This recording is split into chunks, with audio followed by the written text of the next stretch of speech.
साथियों, अगर अपने कोई भारत देश में देशद्रोही साबित होता है या फिर देशद्रोह का कारण बनता है, देशद्रोह का उस पर आरोप लगता है, तो उसको क्या सजा मिलनी चाहिए? आप लोग बताइए जरूर, क्योंकि मैं आज कुछ आपको ऐसा बताने वाला हूँ जिससे आप लोग सुनेंगे तो जरूर चौंकेंगे और देखेंगे तो जरूर आपको विश्वास नहीं होगा, लेकिन ये बात रियलिटी है, कोई फेक नहीं।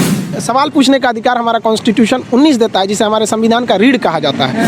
साथियों, आप सबको पता होगा कि जो भारत के वीर सैनिक हैं, इस राष्ट्रीय ध्वज के लिए अपनी जान ऐसे न्यौछावर करते हैं जैसे कि उनकी जान जान नहीं, कोई खिलौना है।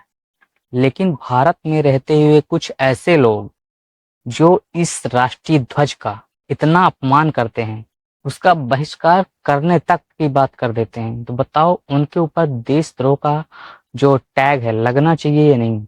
और देशद्रोह की क्या सजा होती है, उसको मिलना चाहिए कि नहीं? अगर तिरंगा लगा बैठे तो तिरंगे का ही बहिष्कार करो, क्योंकि इस तिरंगे ने तुम्हें बर्बाद कर दिया है। मैं उन सभी भारतीयों से पूछना चाहता हूँ कि जिनके भाई या जिनके बेटे इस राष्ट्रीय ध्वज की रक्षा के लिए अपने प्राण न्यौछावर कर देते हैं, वो इन लोगों पर क्या कहना चाहती हैं या क्या कहना चाहते हैं जो ये राष्ट्रीय ध्वज के बारे में बोल रहे हैं कि राष्ट्रीय तिरंगे का बहिष्कार कर दो? इनका नाम है नरसिम्हा राव जी। इन्होंने कहा अब तो परिस्थिति ऐसी आ गई है कि अब राष्ट्रीय ध्वज का ही बहिष्कार करना पड़ेगा। अगर तिरंगा लगा बैठे तो तिरंगे का ही बहिष्कार करो, क्योंकि इस तिरंगे ने तुम्हें बर्बाद कर दिया है। मतलब बताइए कितनी गंदी मानसिकता है इनकी कि राष्ट्रीय ध्वज का बहिष्कार करने की बात कर दी। मतलब इनके कहें तो इनकी हिम्मत तो देखिए, इसी राष्ट्रीय ध्वज के लिए अपने भारत देश के वीर सैनिक शहीद होने के लिए बिल्कुल भी देर नहीं लगाते या पीछे नहीं हटते। उसी राष्ट्रीय तिरंगे को बहिष्कार करने की बात करने वाले, इनके बात करने का जो हिम्मत है वो आता कहाँ से है, बताइए।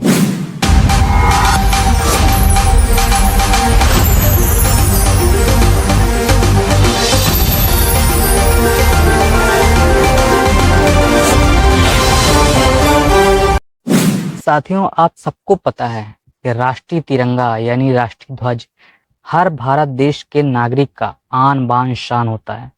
लेकिन अगर कहीं वहीं पर कोई ऐसा जो व्यक्ति है कह दे कि हम भारतीय ध्वज को फाड़ देंगे, उसको जला देंगे या फिर उसका बहिष्कार कर देंगे, तो सोचिए वो देशद्रोही होगा कि नहीं, है ना? बहुत सारे ऐसे नेता भी हैं जिन्होंने राष्ट्रीय ध्वज का अपमान किया है। बाल मुकुंदाचार्य, उन्होंने राष्ट्रीय ध्वज को रुमाल समझकर अपना मुंह पोंछ लिया। राष्ट्रीय ध्वज का अपमान हुआ या नहीं? और देखिए, मैं आपको कुछ दिखा रहा हूँ। कुछ नेता लोग हैं, इनको देखिए, राष्ट्रीय ध्वज पर अपने हाथ पोंछ रहे हैं। मतलब कि इनके लिए ये सिर्फ एक कपड़ा रह गया है, मतलब सिर्फ एक कपड़ा रह गया है। इनका मानना तो यही हो गया ना। बीजेपी के विधायक रघु राजपूत ने किया राष्ट्रीय ध्वज का अपमान। मिठाई बांटने खाने के बाद तिरंगे से पूछे हाथ। क्या विधायक आप है तो आप तिरंगे का अपमान करेंगे? लेकिन जो लोग इस तिरंगे के लिए अपनी जान देते हैं, सोचिए उनके लिए कितनी गर्व की बात होती है कि हम अपने राष्ट्रीय ध्वज के लिए लड़ रहे हैं। और यहाँ के नेता, उनको समझ में नहीं आ रहा कि ये कपड़ा है या फिर अपने देश की आन बान शान है।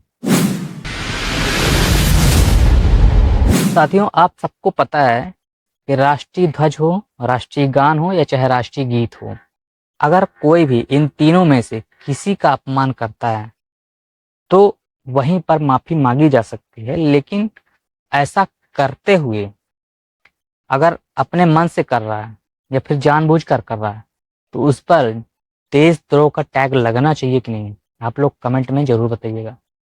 यहाँ तक नहीं, हमारे देश के पीएम ने भी अपने राष्ट्रीय गान का अपमान किया है। आप सबको पता है क्या?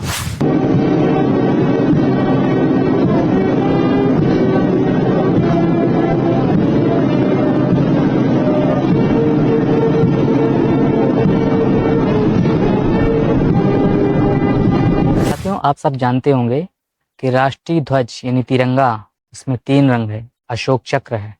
इन सभी का मतलब पता क्या है? अपना भारत देश एकता का प्रतीक है। नारंगी यानी हिंदुओं का, हरा मुसलमानों का, सफेद शांति का, चक्र आपके शौर्य का प्रतीक माना जाता है। लेकिन इन सब का मतलब उनको शायद पता नहीं है, इसलिए तो राष्ट्रीय ध्वज का अपमान करते हैं, उनका बहिष्कार करते हैं।